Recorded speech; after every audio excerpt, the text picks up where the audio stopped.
తదుపరి సింహరాశి.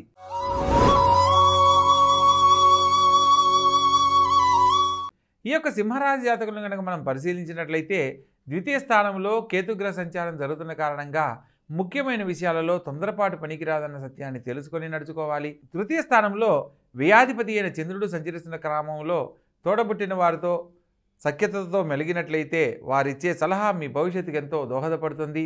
అదేవిధంగా చతుర్థ స్థానంలో తృతీయాధిపతి అయిన శుక్రుడు వ్యయాధిపతి అయిన చంద్రుడితో కలిసి ఉండడము, అదేవిధంగా ద్వితీయాధిపతితో కూడా కలిసి ఉండడం చేత ముఖ్యమైన విషయాలలో విద్యార్థులు చక్కగా విద్య యందు శ్రద్ధ చూపాలి. ప్రత్యేకించి కళారంగంలో రాణించాలనుకున్న వారికి నూతన అవకాశాలు లాభిస్తాయి.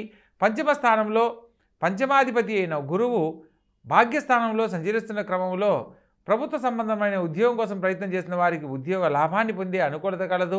ప్రభుత్వ సంబంధమైన ఉద్యోగంలో ఉన్నవారికి ప్రమోషన్స్ ఇంక్రిమెంట్స్ చేరడానికి కూడా అవకాశం కలదు. పంచమ స్థానంలో లగ్నాధిపతి అయిన రవి ద్వితీయాధిపతి అయిన బుధుడితో మరియు చతుర్థాధిపతి అయిన కుజుడితో కలిసి సంచరిస్తున్న క్రమంలో సంతాన భాగ్యం కోసం ఎదురు చూస్తున్న వారు సత్సంతాన భాగ్యాన్ని పొందడానికి ఆరోగ్య విషయంలో ఒకటి జాగ్రత్తలు కనుక పాటించినట్లయితే సత్సంతాన భాగ్యాన్ని తప్పనిసరిగా పొందడం జరుగుతుంది. విద్యార్థి దశలో ఉన్న వాళ్లకు ఉన్నతమైన మార్కులు సాధించేందుకు కూడా అవకాశం కలదు. తల్లిగారి సలహా మేరకు చేసే ప్రతిభలో కూడా శుభం చేకూరుతుంది.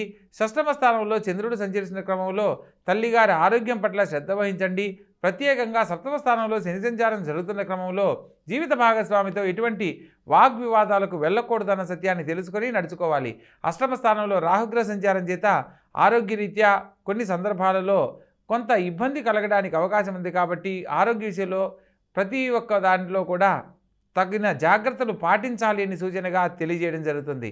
మొత్తం మీద ఈ యొక్క రాశి వారికి రాహుకేతుల మధ్య గ్రహ సంచారం ఎక్కువగా జరుగుతున్న కారణంగా ముఖ్యంగా కాలభైరవ స్వామిని గనక ఈ వారం ఆరాధించినట్లయితే జీవితానికి సంబంధించి చేయబోతున్న పనుల్లో కానీ చేస్తున్న పనుల్లో కానీ ఎటువంటి ఆటంకాలున్నా తొలగిపోయి ఆనందకరమైన జీవితాన్ని పొందడానికి అవకాశం ఉంటుంది. కాబట్టి తప్పనిసరిగా ఆచరించండి, ఆరాధించండి, ఆనందకరమైన జీవితంలో జీవించండి.